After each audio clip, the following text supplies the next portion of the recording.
Yeah, it's hard to believe that's episode 18 of the Football Pod. It's really absolutely flown this season. That was Paddy Andrews and Andy Moran, obviously with Tommy Rooney, who's going to join me now. And the Football Pod's available exclusively right now on the OTB Sports app. Later today, you'll be able to get the Football Pod everywhere else. And make sure to listen before Saturday's All-Ireland final. But obviously with Anthony Moyles and Tommy Rooney here, we're going to talk about Meath. And lads, I was just looking up Twitter on Sunday. Barry Geraghty, David Jennings from the racing family over at Croke Park with their family, everyone cheering, and I don't know, 600,000 odd people watching on TV. I wasn't the lads, maybe back in the glory days, but you must have gotten a great kick out of what the ladies did, particularly coming from the background that they have. They're massive underdogs as well to beat the Dubs. Moisey, I think that's on you to jump in there. Yeah. This is basically a royal love-in for the next 10 minutes. We're barely going to mention Tyrone or Mayo, Moyles. We're not going near it.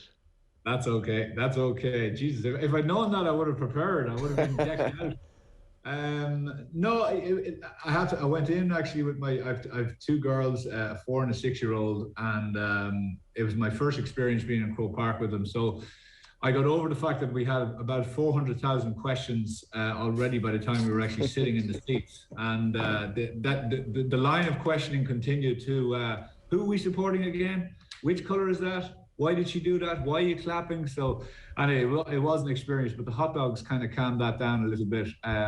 It was fantastic, I have to say. It actually it was a little bit emotional at the end because I think it showed just how starved Meath people are for success and something to cheer about. And exactly what I was thinking, actually, looking at those pictures. Yeah, well, listening to what you lads were chatting about, obviously about the soccer and the everything else, it's I think Irish people, by their nature, I suppose there is a little thing of, if we're being dealt a bad hand, we'll just take it, and we'll kind of try to find a little bit of kind of gallows humour in it a little bit. But then obviously when something comes along that actually really makes us stand up and appreciate it and kind of go out of ourselves, I suppose, and maybe get a little bit cocky and stick our chest out a bit, it can be quite emotional. And I think that's it's been a long time for Meath people, and obviously the last couple of weeks has been a great success with the minor teams as well. So no, it was really, really, really excellent. I think obviously the fact that they were given no chance at all, and Dublin were red hot favourites. And I was trying to think about it. I'm quite contrarian sometimes, and I was trying to think prior to the game, are there pockets and are there kind of areas that they can really try to exploit Dublin? And to be honest with you, I didn't really see it coming, the win, not in the manner that they did, because they essentially controlled the game. They kind of did what Tyrone did to Kerry, the previous week, in that they protected the D, and they just, managed to kind of turn over Dublin at vital times. And they got some excellent scores. They have a lot of really, really good, young, kind of energetic players, and they've got lots and lots of bags full of skill. And it's an amazing story, Johnny, to think that the fact that they were trying so hard to get out of intermediate, and eventually they got out last year, and then to straight away go and win the senior. I suppose the fact is there could be lessons there, and I think there's a lot of lessons in the female game for the men's game. And one of them is that fact that, when you're trying to get out of a division, be it junior or intermediate, it's always quite difficult because someone is obviously coming down, and that team coming down, they may have just had a bad year for one reason or another. It could be that some girls went off to play, in Australia. It might be that some girls took time off for career or whatever it is. So you're always pitching against those 2 or 3 top teams, and Meath found that in the last number of years. But when they eventually broke through, they were rightly set to have a really good run at that senior championship. And there's a lot to be said for it. We talk about championship structures every year, 2nd tier, 3rd tier, will you do a be all Ireland? And I think there's loads to be said for that. And I think that the ladies game just bears that out. Absolutely. And Tommy, there's something special as well. Like I still get goosebumps thinking back to watching back when Galway won the All-Ireland, beat Waterford, and Marty Morrissey's, the ball is about to be the final sideline puck of the game, and Marty Morrissey says, "Is the wait over? It's over," and the place goes mad. And you could sense that in me, just this starved of success, and this outpouring of emotion and relief at the final whistle. But imagine if Mayo beat Tyrone. Well, that's exactly it. And I think what Anthony is saying there about the pride, I suppose, being back and being able to stick the chest out. Like, there has been a bit of energy in Meath sport, would say, over the last couple of weeks. You had the 2 minor wins, and we were talking a bit about that. And then, as Anthony, like, the story of that Meath women's team is just unbelievable. And I just think it can't be underestimated as well, Anthony. They played in Croke Park in December and they won that Intermediate All-Ireland. They won Division 2. That momentum of the last couple of months was powerful and it carried them through. Johnny, you're spot on. If either of the teams win at the weekend, it's going to be a great story. And it's so hard to call it, I think, because there is no clear favourite. It's so difficult to call it this weekend. It's like, how can you call between them? Like nobody's been preparing for this. We were getting ready for a Dublin Kerry final all year long. It's all anyone was talking about. It's all anyone expected, that maybe Kerry would be the ones that'd be good enough to take down Dublin this year. Mayo did that job, and Kerry fell short again against Tyrone. So, like, it's fascinating this weekend. Like, it is, and you could just, like, Kevin McStay has had some absolutely superb articles in the Irish Times over the last month or so. But I'm reading, like, I only go to the headline yesterday, and he's tipping Mayo to win, and you're just like, how can he even return to these county? Because if they don't win now, it'll be like, sure, Kevin McStay tipped us in shoes this year. He was writing us the script for us to lose, like. But you know, they really should win, should they not? The young legs that they have, pound for pound, probably better footballers than Tyrone, or is this another trap to be set by this brilliantly, I suppose, resolute team from the north? I'll let Anthony jump in here in a second, but I don't know if that's correct. I think it's very, very close. I think that Tyrone were perfectly set to ambush Kerry, the type of players that they had. But I actually think that the profile of the players between the two counties are very similar.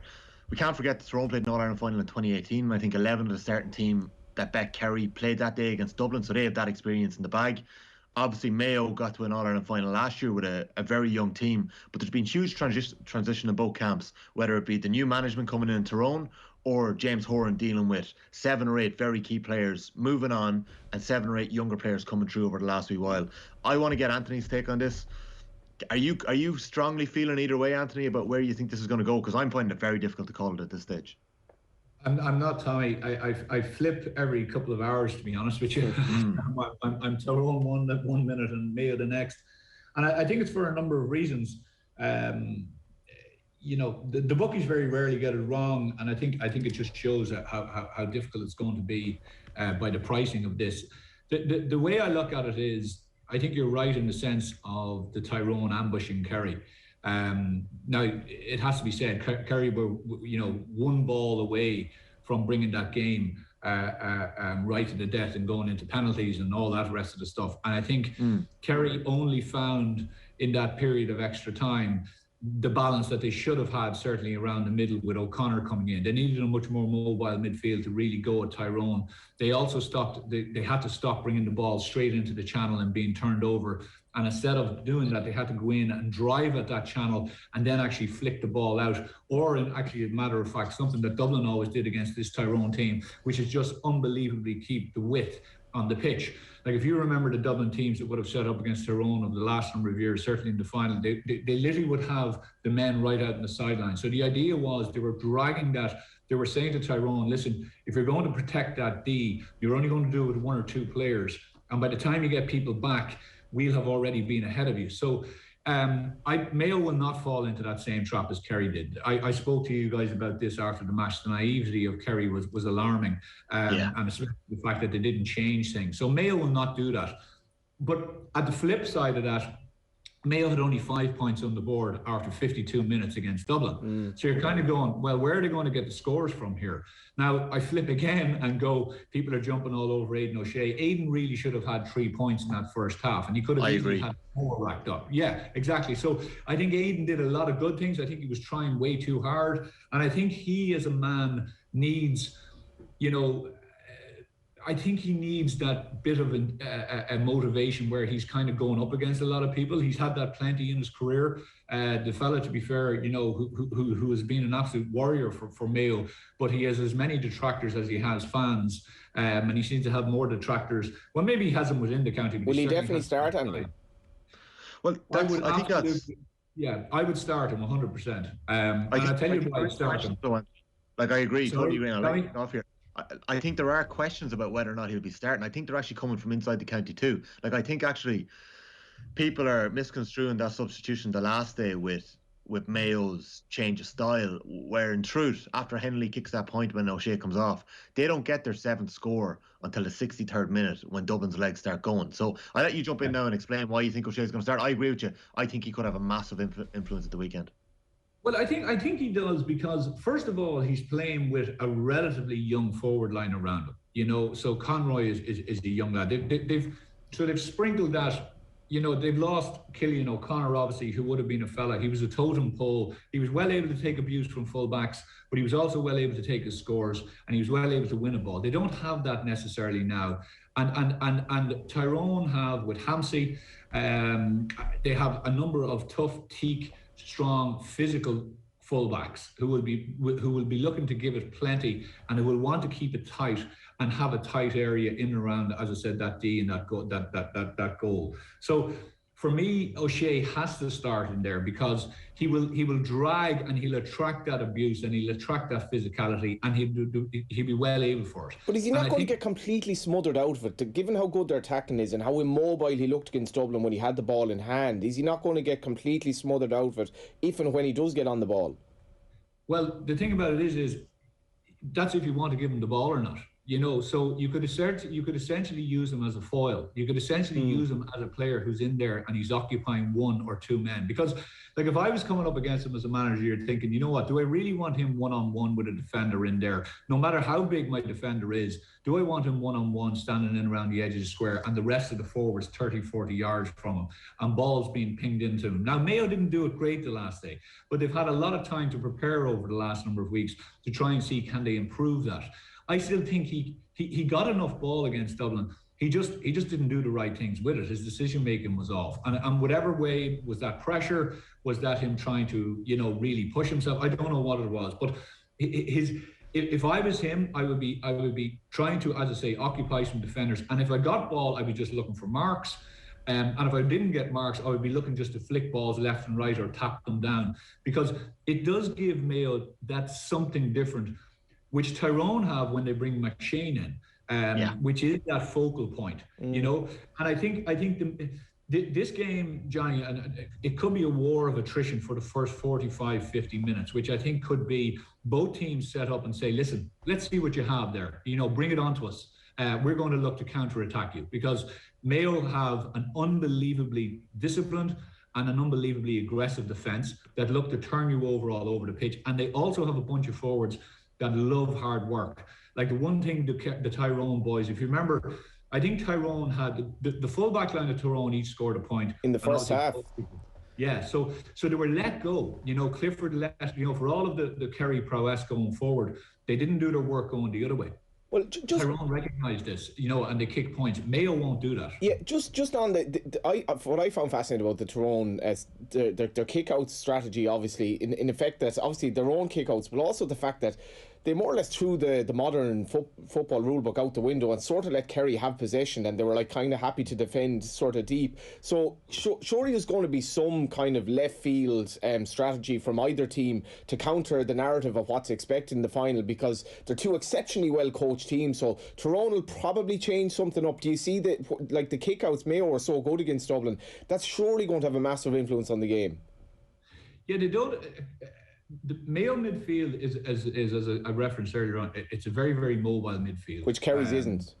Correct. And Kerry have a bit more of size and a bit more of the traditional kind of midfielder who's going to be well able to go up. And they use David Moran basically as a focal point. He stays relatively central. And what they try to do is they try to then basically allow him to be to actually go and attack the ball as it's floating in the air.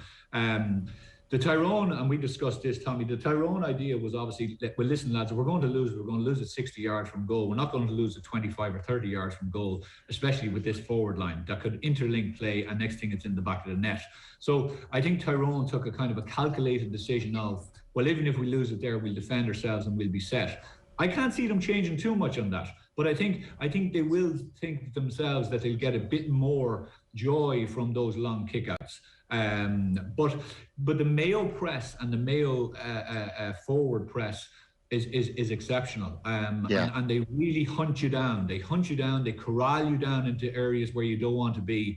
And I think a key thing for Tyrone of their defensive structure is Petey Hart. I think he's vital. I think he goes about his business relatively kind of in the quiet. But when you actually analyse him and you go back on the tape, you're kind of saying to yourself, Jesus, that lad, he started most attacks. He got on a number of attacks and he laid the ball off the forwards. He's a focal point and he's absolutely vital for them. If I was Mayo, I wouldn't allow him to do that. I would actually say to someone, listen, you're being deployed. You're going to actually mark him. Whether he's the defence or not, I'd say you're actually going to mark him. You're going to take him out of the game. Much the same as what, obviously, Tyrone did with Paudie Clifford. I think you have to go, it's the old Bill Belichick thing, you have to go after the strengths of the other team. And Hart, for me, is one of those massive strengths for Tyrone. And I think he's a really, he's choose the pun, but he's the beating heart of that team. He really is. Who would you put in him, Anthony? Oh, I haven't quite worked out. It's like part of me would love to kind of say the likes of Keegan on him, or even Durkin. But then, do you sacrifice a half-back to come up? The reason on my thinking with Durkin is because if he's in the forward line, he's well able to take a score. You don't just want a defender on him who's going to run around after him. You need someone on him that's actually going to pose him questions. And he has to get that fear of, well, if someone turns me over here, that actually he's going to score. So if you remember the old duels that you had with Connolly and Keegan, the two of them would end up with nearly 3 points each, because they were both well able to kick scores, obviously, but they were both able to defend and attack and da-da-da. So it's not exactly similar because you obviously Petey plays most of his game in that kind of defensive area. But if you look at him, the reason I'm saying he's so important is he literally is, he's the stitch in the middle of that defense. And Tyrone over the last number of years they've leaked goals right down the middle of the pitch. That's where most teams have come right down at them. A couple of quick interplays, hands through the middle, pull the six out, and away you go and get goals. They've only had one goal conceded up to Kerry, which was the Donegal game, and it was a goal again that went straight down the middle. And the idea is as people come down, they close the net on teams. And the defender is always defending from the inside out. So he's never getting pulled out. They don't really care if you win the ball 40, 50 yards out on the wing. They've learned that lesson. But what they're saying is if this ball comes in here into the middle, now we're going to look after it. I think you need to get him out of there. And I think you need to create the space. And ultimately what you need to do is obviously, as I said, attack that space and then look for balls to be flicked out and kicked from long range.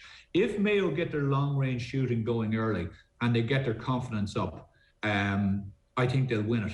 But I think if they start to leak a few, and the confidence starts to drain, and instead of taking that shot on, you all of a sudden you do an extra hand pass, well then I think they could be in trouble. That's an interesting point, Andy. And just on that, Tommy, because Mayo were clearly petrified of Dublin getting goals in the first half. They're sort of half happy, as Andy said. They were kind of letting them shoot. Obviously, it was basically true as well that Tyrone, again, they were just petrified of conceding goals against Kerry. So much of this game is presumably going to come down to long distance shooting rather. Yeah, I think that's a very fair point, Johnny, and I think that we know for a fact that a lot of Mayo's scores and their attacks come from that half-back line, as Anthony had mentioned. It comes from their midfielders, who are very attacking in terms of Matty Ruane and Conor Loftus. Like, Tommy Conroy stood up the last day. We saw the kind of coming of age of Tommy Conroy, but it didn't happen until the 68th, 69th minute. And that was credit to Horan for leaving him on the pitch, I suppose, but also credit to Tommy Conroy for having the composure, the legs, the work done over the last year to be good enough in the last 15, 20 minutes to essentially win that game for Mayo. Conroy isn't a player to kick a ball from 45 yards, but Diarmuid O'Connor is. So they're going to need a couple of points from O'Connor. They're going to need a couple of points from Loftus. They're going to need Rowan, Keegan, Durkin tagging on points. And you're right, Mayo are going to need to figure out a way of scoring goals. So whether that's through a direct ball into Aidan O'Shea, as Anthony is saying, and I fully believe that Aidan O'Shea can have a big influence this weekend. You talk about fine margins. 3 balls, long balls into him. Not the greatest of passes, but he's such a big man, he'll win them in the full forward line. 3 long balls into him in the Dublin game. 2 in the first half. 1 the mark that he should have scored. Another one that he put wide that he should have scored. And then the second half, a brilliant long ball in that he caught in the end line. He was probably just in his own head. He either should have taken the mark or he should have gone around the man and buried it, but he pulled it out of play. On another day, Aidan O'Shea could have had 1-2 there, 3 points. So I think that's massive. there's one other big thing that I think could happen here. There was a bit of an argument about it on the football pod during the week. I do reckon Tyrone will pull a fast one or a tactical tweak. I think they'll make a change. I don't think that their setup against Kerry, horses for courses, was perfect. They were able to match up Kerry. They put specific men in specific jobs, like Conor Myler, like Kieran McGeary, like Frank Burns, Michael O'Neill, say, Conor McKenna. They all had different roles, and it was perfectly created to stop that Kerry team. They're going to have to change it up a wee bit to be able to exploit Mayo. And I think that could be up front and in midfield, where they might drop out one of the big lads, Kennedy and Kilpatrick. I'm quoting Andy Moran here. He reckons this might happen. And then maybe Andy was suggesting Matty Donnelly might come out and you might bring in a Darragh Canavan or a Mark Bradley. I actually think Conor McKenna could end up in midfield the next day, and you could be bringing in one of those forwards. I don't know what you think, Anthony, but I think Tyrone are going to have to change it up a wee bit. I think there's actually a wee bit of pressure on Tyrone to actually, it's an unspoken pressure, I suppose, to actually change their system this weekend, because it was so perfectly set to beat Kerry. I think they have to change it to beat Mayo. Yeah, and just before we finish up, psychologically, Joe Brawley wrote about this on Sunday, the difference in the reaction to the respective semi-final wins, and a few people have said this to me as well. I wanted to laud Mayo for the incredible coming back and beating Dublin after Colm O'Rourke saying basically we may as well go home at half time, and winning, running away with it in extra time. And I thought they were more than due their celebration. Is there any suggestion at all that Tyrone are in a better mental place going into the final, and that Mayo over-celebrated their semi-final, Anthony, or is that too simplistic in terms of like underrating the achievement of actually being here and beating the Dubs? I think to be honest with you, like I think there's a semblance of that stuff, and I think the more and more you go, obviously every year, and the more that psychology comes into the game, and the more that people understand the game, even as players, and the old adage of, you know, sticking the newspaper article up on the wall, you know, I think it's absolute, you know, codswallop, if you ask myself, because I think if you're not preferred, these are essentially professional athletes. Exactly. Now. Right, so you need to be in a place where, if you are a type of an individual, and I'm not saying this, but if you're a type of an individual like Aidan O'Shea, who has no problem doing an interview and having people in his home, like that's water off a duck's backside. That's the type of personality he is, right? And now, does that make him a bad footballer or a good footballer? No, it doesn't, because he doesn't football on the pitch. So whether I'm a journalist and I'm casting aspirations on that, I think is wrong, right? Because that's something that he's done. Yes, he's the captain of the team, but if he wants to do that, if he wants to get pictured with on the top of a Ferrari with 17 models, best of luck to him. But it's all about the 70 minutes and what he's going to do on the pitch. If you want to stay at home in a log cabin chopping wood, and someone thinking that you're a great grizzly bear, and you know you don't talk to anyone, and you're a dour individual, I'm not saying that to anyone, but if that's the picture you want to depict, well then that's who you are. That's fine. It's all about when you cross the white line. And for me, you know, whether Mayo wanted to celebrate, the Mayo people are different to the Tyrone people. The Mayo camp is different to the Tyrone camp. I'm not saying one is better than another. One maybe needs, Tyrone, I think, have always wanted, and most teams like, you know, a kind of a motivation as regards everyone's against us. And to be fair to them, they're probably sitting there going, do you know what? Like, we've just after seen off Kerry, and people are still just talking about Mayo, and even us, we're talking about Mayo here a lot rather than Tyrone. So people they're probably up there saying no one's giving us any credit, no one's still giving us credit, and no one will give us credit until we actually lift the Sam Maguire. So that's their motivation, I would feel, right? That's their psychological edge, and I think they'd be playing on that. I think for Mayo have to stop this. If I was down there, and I think James Horan is an unbelievably smart and a great manager, and from knowing James, the little that I do, I think they have to stop this safety net talk. You know, I've heard it during the week. Well, Mayo, and sure, if we lose, we'll just get back up again and we'll go next year. That has to stop for me. If I was down there, I'd be saying, enough of this. We're 10 years at this.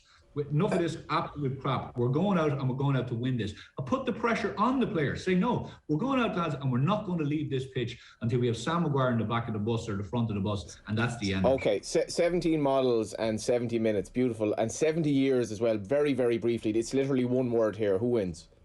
Oh, Jesus, stop. It's only Wednesday. I'm still flipping. I can't do that until at least Friday. That's sitting on the fence, Tommy Rooney.